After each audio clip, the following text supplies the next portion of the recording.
Good morning student. आज हम लोग स्टार्ट करेंगे जो क्लास 10th का जो लेक्चर चल रहा है मैथ का, उसी को आज हम लोग आगे प्रोसीड करेंगे। तो आज ब्रीथ का अगला एक सीरीज है जिसका नाम है ब्रीथ संबंधी क्षेत्रफल। आज हम लोग इस टर्म को जानेंगे, ब्रीथ संबंधी क्षेत्रफल को। इसमें कुछ स्पेशल टर्म को आप समझिएगा, जैसे इसमें जो सबसे पहला टर्म है वो है त्रिज्यखंड। समझिए, आज का सबसे पहला स्टार है आपके सामने त्रिज्यखंड। समझिए, त्रिज्यखंड किसे कहते हैं? जैसे मान लेते हैं ये आपके पास एक वृत्त है, ये वृत्त का केंद्र है और ये वृत्त की दो त्रिज्याएं हैं, ये भी आर है, ये भी आर है और ये एंगल थीटा है। तो दो त्रिज्या से घिरा हुआ न्यून कोण वाला जो एक खंड बनेगा, क्या बोल रहा है कि दो त्रिज्या से घिरा हुआ, त्रिज्या कितना होना चाहिए? दो त्रिज्या होना चाहिए और दोनों से घिरा हुआ जो न्यून कोण वाला भाग है, न्यून कोण मतलब क्या? ये वाला भाग, इसको आप बोलेंगे त्रिज्यखंड। वैसे त्रिज्यखंड ये भी है, ये बाहर वाला, लेकिन इसका नाम है दीर्घ त्रिज्यखंड। इसका नाम है दीर्घ त्रिज्यखंड और जो ऊपर में है इसका नाम है लघु त्रिज्यखंड। और एक बात आप याद रखेंगे कि लघु त्रिज्यखंड जो है उसी को हम लोग बिना किसी से पूछे उसी को बुलाते हैं त्रिज्यखंड के नाम से। क्या बोल रहा है कि बोला कि दो त्रिज्या के द्वारा जो घिरा हुआ वृत्त का एक भाग है, देखिए यहाँ दो त्रिज्या से घिरा हुआ जो वृत्त का एक भाग है, इसी भाग का नाम है त्रिज्यखंड। गौर करेंगे, और ये है इसका थीटा, ये है कोण, न्यून कोण है ये। चलिए, तो ये क्या था? त्रिज्यखंड। अब गौर करेंगे आप, दूसरा हम लोग त्रिज्यखंड दो प्रकार का, एक लघु त्रिज्यखंड, एक दीर्घ त्रिज्यखंड। जब तक दीर्घ त्रिज्यखंड न कहा जाए, आप हमेशा लघु त्रिज्यखंड समझेंगे और आप हमेशा उसको त्रिज्यखंड के नाम से ही बुलाएंगे। ओके, चलते हैं आगे, देखेंगे। अगला है वृत्तखंड। अगला है वृत्तखंड। देखिए, वृत्तखंड किसको कहते हैं? वृत्तखंड कहते हैं, मान लेते ये आपके पास एक वृत्त है और ये भी, ये जो है ए बी, ये एक जीवा है। जीवा का जो दोनों एंड पॉइंट है वो केंद्र के साथ एक कोण बनाया। गौर करेंगे, तो ये कोई जीवा है, गौर करिए, ये आपके पास जीवा है। तो ये जो जीवा है, ये जीवा क्या किया? वृत्त को दो भागों में बांट दिया। गौर करिए, ये जीवा वृत्त को एक आधा भाग नीचे, कुछ भाग ऊपर, कुछ भाग नीचे, कुछ भाग ऊपर। ये जो त्रिज्यखंड वृत्त को दो टुकड़ा किया, इसी दोनों टुकड़े का नाम है वृत्तखंड। अगर कोई जीवा किसी वृत्त को दो अलग अलग टुकड़ों में बांट दे तो हर टुकड़े का नाम क्या है? वृत्तखंड। अगर कोई जीवा किसी वृत्त को दो अलग अलग टुकड़ों में बांट दे तो उसी टुकड़े का क्या नाम है? उसी टुकड़े का नाम है वृत्तखंड। अब यहाँ पे दो वृत्तखंड है, एक वृत्तखंड ऊपर में है, छोटा है कि बड़ा है? ये कैसा लग रहा है? छोटा टुकड़ा कि बड़ा टुकड़ा? छोटा टुकड़ा, इसीलिए इसका क्या नाम होगा बताइए? लघु वृत्तखंड। क्या नाम होगा इसका? लघु वृत्तखंड। अच्छा, ये कैसा है? ये बड़ा टुकड़ा है, तो इसका क्या नाम होगा? इसका नाम होगा दीर्घ वृत्तखंड। इसका नाम होगा दीर्घ वृत्तखंड। तो वृत्तखंड भी दो प्रकार का, एक लघु वृत्तखंड और दूसरा दीर्घ वृत्तखंड। तो क्या बोलेंगे? जब तक दीर्घ वृत्तखंड न कहा जाए, आप क्या समझिए? लघु वृत्तखंड समझिए, और लघु वृत्तखंड का ही दूसरा नाम क्या है? वृत्तखंड। आपको समझाएं त्रिज्यखंड, आपको समझाएं वृत्तखंड, ये दो चीज समझाएं। आप गौर करिए, अगर ये यहाँ पे देखिए ओ ए बी एक त्रिभुज है। गौर करिए, यहाँ ओ ए बी, यहाँ जहाँ पेन चला रहे, ये ओ ए बी, ये क्या है? ये एक त्रिभुज बना है। ओ ए बी जो है, ओ ए बी आपके सामने एक त्रिभुज बना है। ओ ए बी आपके सामने एक त्रिभुज बन गया है। ओके, इस त्रिभुज का क्षेत्रफल आप कैसे निकालोगे? देखिएगा, त्रिभुज ओ ए बी का क्षेत्रफल कैसे निकालेंगे? गौर करना है आपको। तो यहाँ पे अगला पॉइंट आपको समझाएंगे, त्रिभुज ओ ए बी का क्षेत्रफल। त्रिभुज ओ ए बी का क्षेत्रफल ये कितना होगा? ये हो जाएगा त्रिज्यखंड। ये देखिए ओ ए बी, ये पूरा ये त्रिज्यखंड है। त्रिज्यखंड माइनस वृत्तखंड, त्रिज्यखंड माइनस वृत्तखंड, त्रिज्यखंड माइनस वृत्तखंड, तो यहां से हो जाएगा त्रिज्यखंड माइनस वृत्तखंड।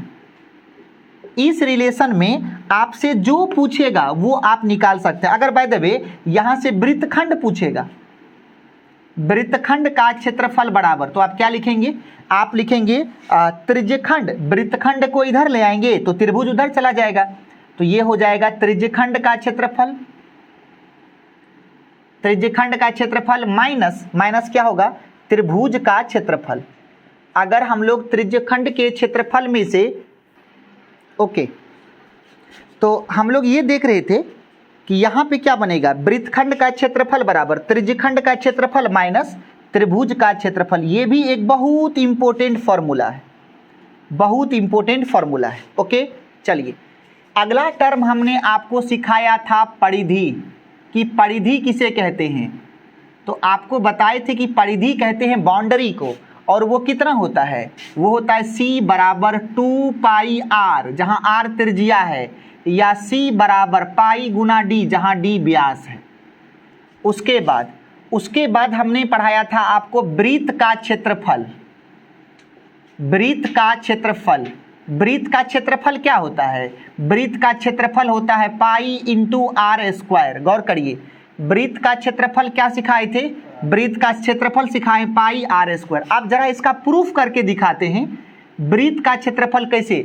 अच्छा, परिधि का प्रूफ हम कैसे आपको दिखाए थे पिछले लेक्चर में, आपको बताए थे कि किसी भी वृत्त का परिधि और उसके जो व्यास होते हैं उसका अनुपात हमेशा नियत होता है, और वो कितना होगा, पाई। परिधि को c से, व्यास को d से, तो c बाई डी बराबर पाई, तो c बराबर पाई इंटू डी, एक फार्मूला प्रूफ हुआ। d बराबर क्या सिखाए थे, 2r, तो यहां से हो जाएगा c बराबर 2 पाई r, एक फार्मूला यहां प्रूफ हुआ। तो इस तरीके से बगल में हमने आपको प्रूफ भी कर दिया कि परिधि को हम लोग किस प्रकार से डिफाइंड करते हैं। आगे चलते हैं, आगे है आज वृत्त का क्षेत्रफल का प्रूफ हम लोग करेंगे। चलिए, यहाँ पे बात क्या है कि मान लेते हैं कि आपके पास ये वृत्त है, आपको क्या करनी है, वृत्त को कुछ टुकड़ा में बांट देना है। जैसे मान लेते हैं कि यहाँ पे ये पहला व्यास, तो वृत्त को 2 टुकड़ा किया, ये दूसरा व्यास वृत्त को 4 टुकड़ा किया, ये तीसरा व्यास वृत्त को 6 टुकड़ा किया, ये चौथा व्यास वृत्त को 8 टुकड़ा किया। गौर करिए, 1 2 3 4 5 6 7 8, 8 टुकड़ा पर क्या किए, 1 से लेकर के 8 तक लिख दिए। देखिए वृत्त का क्षेत्रफल कैसे पाई आर स्क्वायर होता है, जरा प्रूफ करके दिखाते। अब क्या हुआ, अब आप एक काम करिए, कैंची लीजिए, कैंची से हर टुकड़े को पहले 1 नंबर को काट के निकाल लीजिए, फिर 2 नंबर काट के निकाल लीजिए, फिर 3 नंबर काट के निकालिए, फिर 4 नंबर काट के निकालिए, फिर 5 नंबर काट के, फिर 6 नंबर काट के, फिर 7 नंबर काट के, फिर 8 नंबर काट के निकाल लिए। अब चलिए उसको सजाते हैं, आओ सजाते हैं। अब हम लोग क्या किए, मान लेते ये 1 नंबर है, उसके बाद ये 1 नंबर हुआ, नीचे यहाँ पे 2 नंबर है, कैसे सजा रहे हैं वो देखिए। फिर ऊपर में ये 3 नंबर है, फिर ये नीचे में ये 4 नंबर है, ऊपर में ये 5 नंबर है, ये नीचे में 6 नंबर है, फिर ऊपर में 7 नंबर है, और ये नीचे में 8 नंबर है। क्या किए, गौर करिए, क्या किए, इस पूरे को इस तरीके से सजा दिए। गौर करिएगा सर, अगर ये पूरे का परिधि कितना होता है, पूरे का परिधि 2 पाई r, उसमें कितना टुकड़ा हुआ है, 8 टुकड़ा, तो एक टुकड़े का परिधि कितना होगा, तो 2 पाई r बटे 8 नहीं हो जाएगा। एक टुकड़े का परिधि 2 पाई r बटे 8, तो 2 चौका 8, सॉल्व करेंगे तो पाई r बटा में 4। अब देखिए इसका मतलब इतना का लंबाई पाई r बटे 4, पाई r बटे 4, पाई r बटे 4, पाई r बटे 4। समझिए ये क्या है, ये कितना है, ये है वृत्त के त्रिज्या के बराबर। देखिए ना, यही ना है, तो इसको क्या कहेंगे, इसको r नहीं कहेंगे। ये सब के सब r है बाबू, ये सब के सब r है, सब के सब r हुए, तो ये भी लेंथ कितना होगा, ये भी लेंथ होगा किसके बराबर, तो r के बराबर, त्रिज्या के बराबर। अब जरा गौर करते हैं, अब क्या हुआ कि ये यदि त्रिज्या के बराबर, ये यदि त्रिज्या के बराबर होगा, ये यदि त्रिज्या के बराबर होगा, तो हम लोग क्या समझे, हम लोग क्या सोचे कि अगर ये 4 एक टुकड़े का लंबाई है पाई r बटे 4, तो 4 टुकड़े का लंबाई कितना होगा, पाई r बटे 4, 4 से गुना कर देंगे, 4 4 कट गया, कितना हो गया पाई इंटू आर।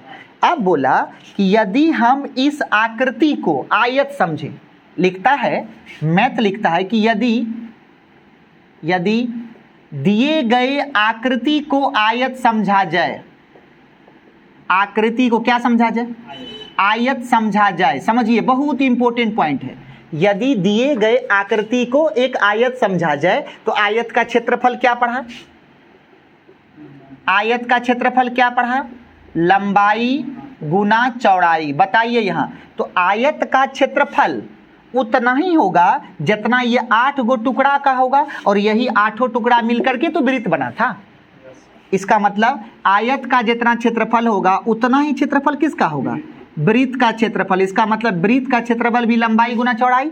लंबाई कितना है मित्र, पाई आर। चौड़ाई कितना है, आर। तो ये कितना हो गया, पाई आर गुना आर। तो बताइए वृत्त का क्षेत्रफल आज के बाद कितना कहिएगा, पाई इंटू आर स्क्वायर। ये प्रूफ थोड़ा सा हम समझा पाने में सफल हैं, बस थोड़ा सा समझाना है, बहुत नहीं समझाना है, थोड़ा सा समझिए।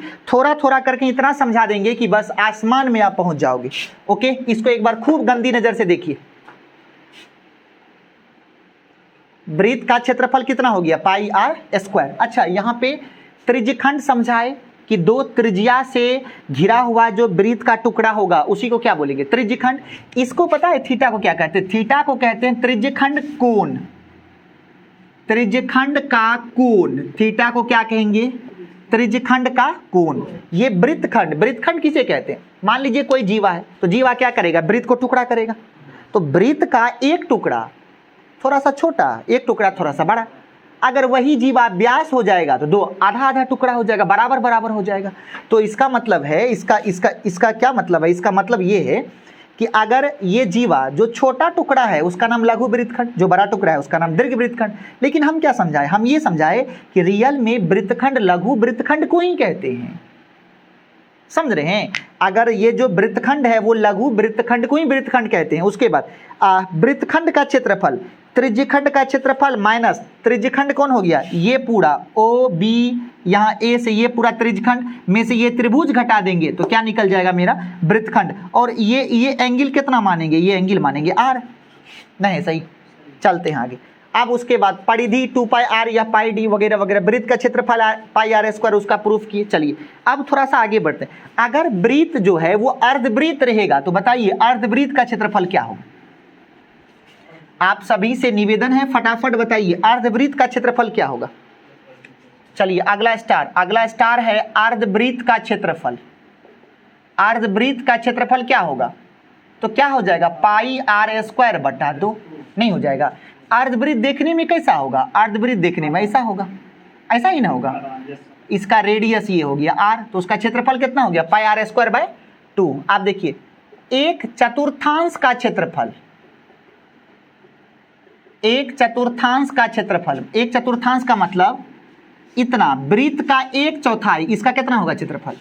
ये कितना टुकड़ा है वृत्त का, पहला मतलब 1/4 है, 1/4 है। मतलब अगर पूरे वृत्त रहता तो कितना टुकड़ा होता, 4 टुकड़ा। ये एक भाग है ना, तो पूरे का क्षेत्रफल पाई आर स्क्वायर, एक भाग का क्षेत्रफल। आधा आधा किया तो 2 से भाग किए, 4 टुकड़ा हुआ तो 4 से भाग किए। ओके, चलिए अगला है अर्धवृत्त की परिधि। बताइए कोई, अर्धवृत्त की परिधि बताइए कोई। देखेंगे यहाँ पे अर्ध पूरे वृत्त रहता है तो परिधि क्या होता है, 2 पाई आर। तो अगर आधा वृत्त रहेगा तो परिधि क्या होगा, आधा वृत्त रहेगा तो आधा वृत्त का परिधि होगा 2 पाई आर। अब बटा में मतलब आधा वृत्त का मतलब यहाँ से यहाँ तक हो गया, यहाँ से यहाँ तक। लेकिन अभी ये बाउंड्री तो बाकी है ना, ये वाला। अगर ये पूरा वृत्त रहेगा तभी ना 2 पाई आर।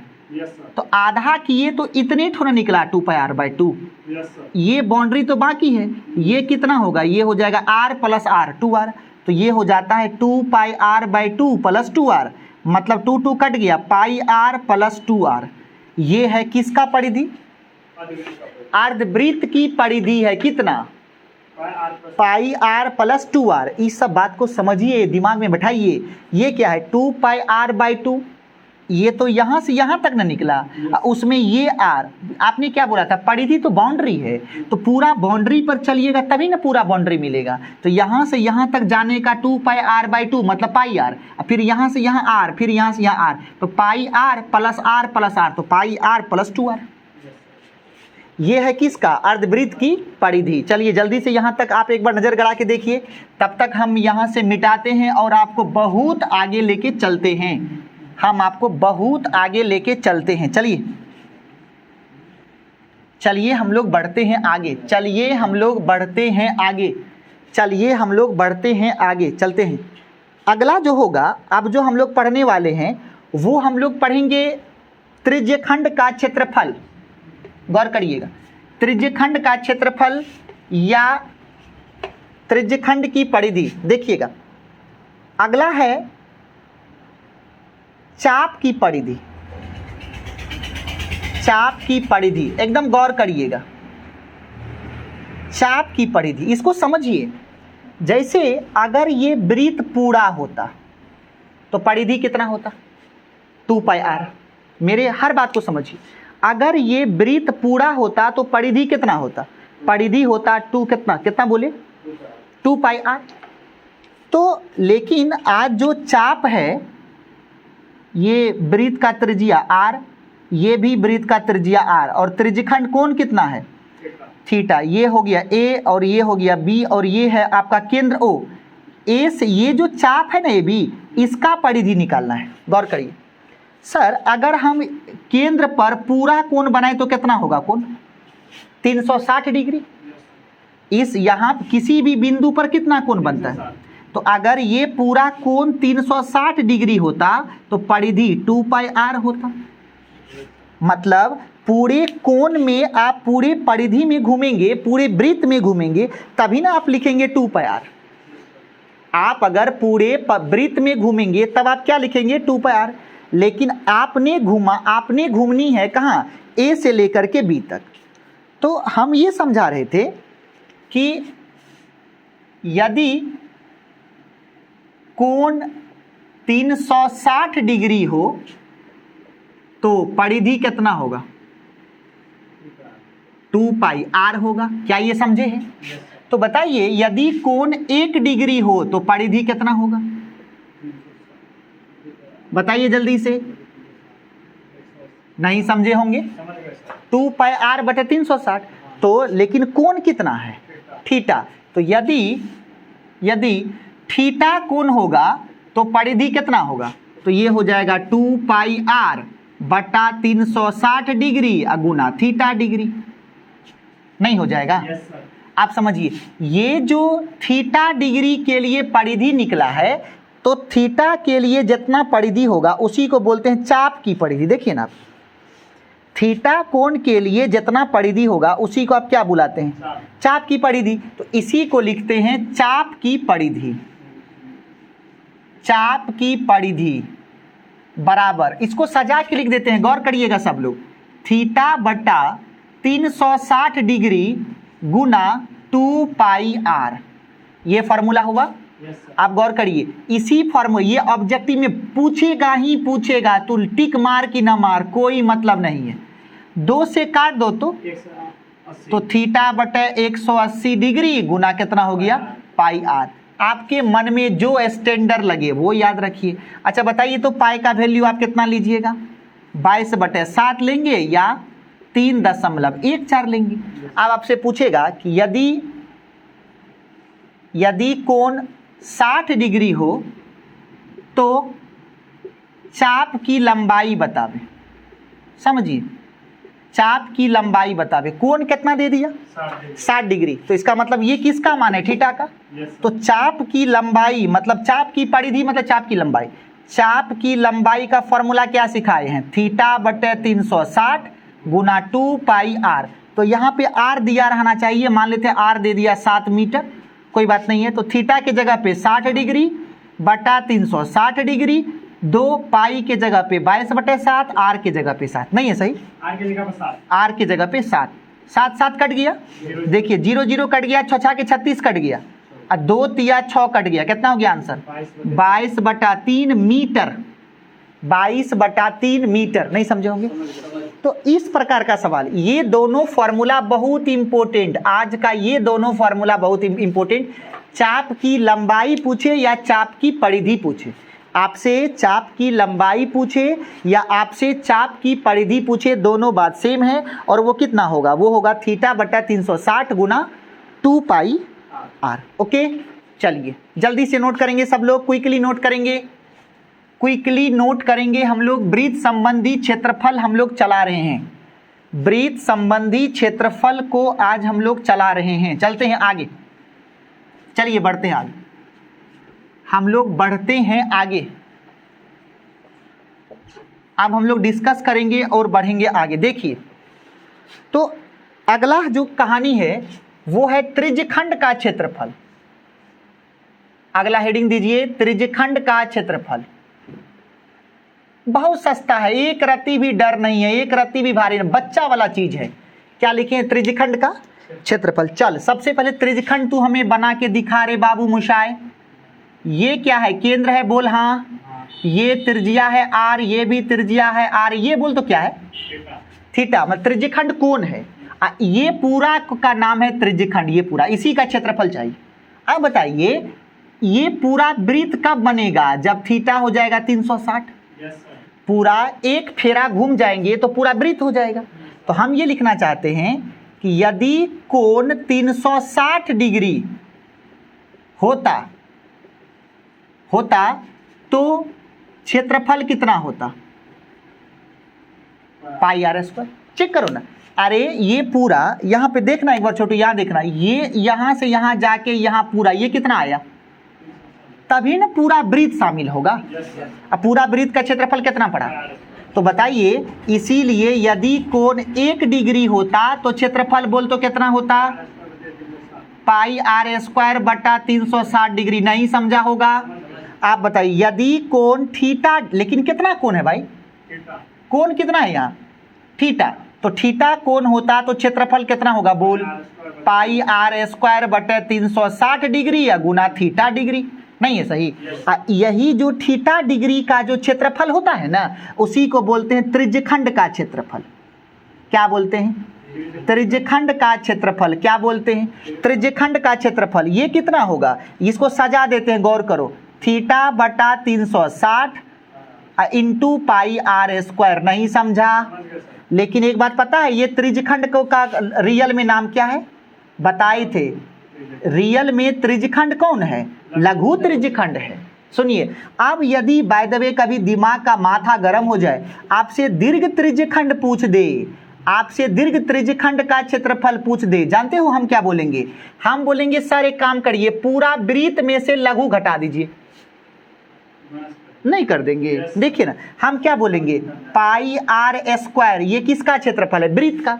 हम बोलेंगे वृत्त के क्षेत्रफल में से, मतलब πr² किसका क्षेत्रफल है, वृत्त का। इसमें कोई डॉट थोड़ी है। अब माइनस क्या कर दीजिए, लघु त्रिज्यखंड का जो क्षेत्रफल है उसको आप क्या करिए, घटा दीजिए। बोलिए तो क्या मिलेगा, दीर्घ त्रिज्यखंड मिलेगा। क्या गलत बात बोले हैं, तो यहाँ पे क्या हो गया, दीर्घ त्रिज्यखंड का क्षेत्रफल कितना होगा, πr² माइनस लघु त्रिज्यखंड का क्षेत्रफल। तो आपको बताए कि चाप की लंबाई कैसे निकालते हैं, उसके बाद त्रिज्यखंड का क्षेत्रफल कैसे निकालते हैं। अब हम आपको बताएंगे कि आप वृत्तखंड का क्षेत्रफल कैसे निकालेंगे। वृत्तखंड का क्षेत्रफल, वृत्तखंड का क्षेत्रफल आज का हेडिंग है। अगला वृत्तखंड का क्षेत्रफल आप कैसे निकालेंगे। आ जाइए जरा सा हम कोशिश करते हैं पहले वृत्तखंड बनाने का, गौर करिएगा। जैसे ये आपका चाप हो गया कौन, ए बी, जीवा है कि चाप है, जीवा ए बी हो गया। ये आपका केंद्र हो गया, ये भी आर, ये भी आर, ये एंगल कितना, थीटा। अब बताइए इसमें वृत्तखंड कौन होगा, वृत्तखंड दो गो होगा, एक ऊपर वाला एक नीचे वाला। ऊपर वाला क्या है, लघु वृत्तखंड, और नीचे वाला क्या है। लेकिन आपको क्या बोले, वृत्तखंड का मतलब आप क्या समझिएगा, लघु समझिए कि दीर्घ समझिए, लघु। आप देखिए समझिए हम कैसे बोले, हम ये बोलते हैं, पहले रेड पेन हमको निकालने दीजिए। हम बोले कि क्या आपको हम त्रिज्यखंड का क्षेत्रफल सिखाया कि नहीं, बोल तो फार्मूला अगर जानता है तो। हाँ, त्रिज्यखंड का क्षेत्रफल बताइए, θ/360 गुना πr²। हम क्या बोले समझना, इसको समझो राज, हम क्या बोल रहे हैं, हम ये बोले कि त्रिज्यखंड में से त्रिभुज घटा ले, बोल तो क्या बचेगा, त्रिज्यखंड में से त्रिभुज घटा ले, बोल तो क्या बचेगा, वृत्तखंड बचेगा। देखो ना, ये जिसको रेड पेन से लगाए हैं वो त्रिज्यखंड है ना, उसमें से ये घटा लो, ये त्रिभुज है, तो क्या बचेगा। तो बताओ तो तुम क्या लिखेगा, वृत्तखंड का क्षेत्रफल का फॉर्मूला क्या होना चाहिए तुम्हारे मतलब से, क्या होना चाहिए। मेरा मन ये कर रहा लिखने का, त्रिज्यखंड का क्षेत्रफल माइनस त्रिभुज OAB का क्षेत्रफल, त्रिभुज OAB का क्षेत्रफल। क्या कोई समस्या? अच्छा चलिए, तो त्रिज्यखंड का क्षेत्रफल का क्या बताए थे फॉर्मूला, थीटा बटे 360 पाई r स्क्वायर माइनस, अब कौन बच गया, त्रिभुज बच गया ना, त्रिभुज का क्षेत्रफल चाहिए। आप समझिएगा त्रिभुज का क्षेत्रफल कैसे निकालना है, ये जरा समझिए, ये बात बहुत इंपॉर्टेंट है। हम सोचे त्रिभुज का क्षेत्रफल क्या होता है, 1/2 आधार गुना ऊंचाई, समझिएगा। तो ये हो जाएगा थीटा बटे 360 पाई r स्क्वायर माइनस 1/2। अब आधार लिख, मान लो, ब्लू पेन निकालने दो हमको, मान लो ये आधार है, मान लिया, क्या मान लिया, आधार है, एकदम गजब का समझना, बहुत इंपॉर्टेंट है, ये आधार है ऐसा मान लिए, तो बोलो आधार के बदले में r। अब कहाँ फंस गए, ऊंचाई। सुन, तो ऊंचाई तो ये न होगा हो, ये जो डॉट डॉट डाले हैं, नहीं समझा, ऊंचाई यहां देख, त्रिभुज यहां लाते हैं, यही है OAB, ये भुजा R है, गौर करना, यहां उठा के ले लिए, ये भी R है, ये एंगल थीटा है, तो ये तो आधार ले लिए, तो ऊंचाई तो ये ना होगा रे बौका, A से जो डाले हैं यहाँ, इसको मान लो OABC मान लो। आप गौर करो, यहाँ पे एक चीज सिखाते हैं जो थोड़ा समझने में दिक्कत होगा तो होगा, हम क्या करेंगे, ये अगर R है तो ये होता है R cos थीटा, ये होता है R sin थीटा, नहीं, वो भी दिक्कत नहीं होगा। सुन देखो तो OAC एक समकोण त्रिभुज बना, समकोण त्रिभुज में लंब के साथ रिलेशन कौन देता है, लंब और कर्ण में sin थीटा, तो sin थीटा बराबर AC, लंब हुआ ना, कर्ण कौन हो गया R, तो इसका मतलब AC कितना होगा, R sin थीटा। गौर करो, यही AC ना ऊंचाई है रे घोरा, इसका मतलब ऊंचाई कितना निकला, जल्दी बोल कितना निकला,